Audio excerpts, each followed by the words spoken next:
Hi friends, welcome to red spider Sakthi. இன்னைக்கு நம்ம இந்த வீடியோவில் எதை பற்றி பார்க்க போகிறோம் அப்படின்னு பார்த்தீங்கன்னா, பல ரசிகர்களோட கனவு கண்ணியாக இருக்க ஸ்கார்லெட் ஜான்சன் மற்றும் பல டைனோசர்களுடைய நடிப்பில் ரிலீஸ் ஆகி இருக்க ஜுராசிக் பார்க் ரீபர்த் தியேட்டரில் ரிலீஸ் ஆகி சக்க போடு போட்டுட்டு இருக்குங்க.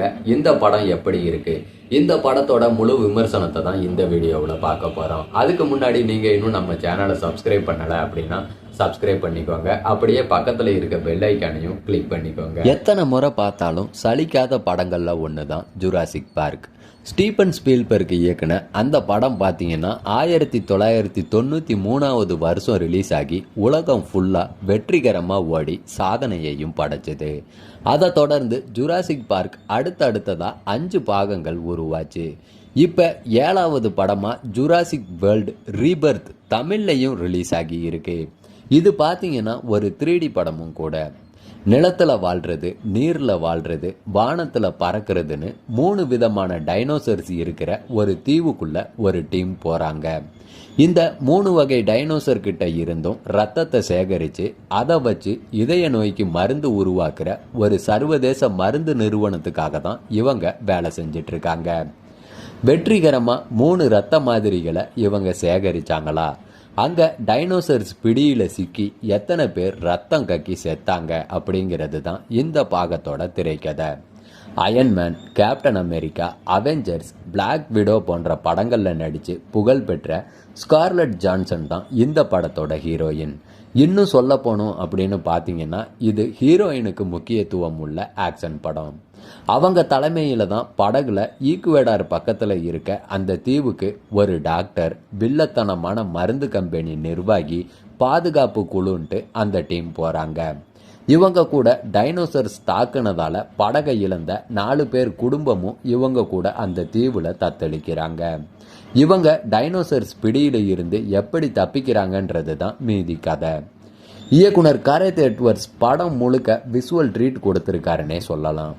கடலில் வாழ்கிற திமிங்கலம் போன்ற டைனோசர்ஸ், அதன் பிடியில் சிக்கி தவிக்கிற குழு, அடுத்து நிலத்தில் வாழ்கிற தாவரம் முன்னுற மிக பிரம்மாண்டமான டைனோசர்ஸ், அதோட காதல், கடைசியாக பறந்து பறந்து அடிக்கிற மாமிசம் சாப்பிட்ற இன்னொரு வகை டைனோசர்ஸ், கிளைமேக்ஸில் வர மலை மாதிரியான ராட்சத கொடூர டைனோசர்னு பலவித டைனோசர்களை காட்டி இதை கலப்பினத்தால் உருவானது, அந்த தீவு அதுக்கு பயன்படுத்தப்பட்டிருக்குன்ட்டு கதையையும் விட்டிருக்காரு.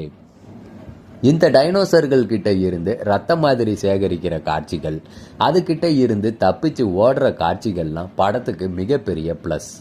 குறிப்பாக அசைவ டைனோசர் அட்டகாசங்கள் செம்ம த்ரில்லிங். சைவ டைனோசர்ஸ் ஒரு குட்டி போன்றதெல்லாம் ரொம்பவே அழகாக இருக்கும். இதில் ஹீரோயின் புரிகிற சாகசங்கள், சக நண்பர்களோட தியாகங்கள், டைனோசர்ஸ் துரத்த பயந்து பதுங்கி தவிக்கிற காட்சிகள்லாம் செம்மையாக எடுத்திருக்காங்க. அதுலேயும் ஒரு குழந்தை சம்பந்தப்பட்ட சாகச சீன்கள், எஸ்கேப் சீன்கள்லாம் வாவ் அப்படின்னு சொல்ல வச்சிருக்கு. அந்த குடும்ப சம்பந்தப்பட்ட சீன்களில் சென்டிமெண்ட் அதிகங்க.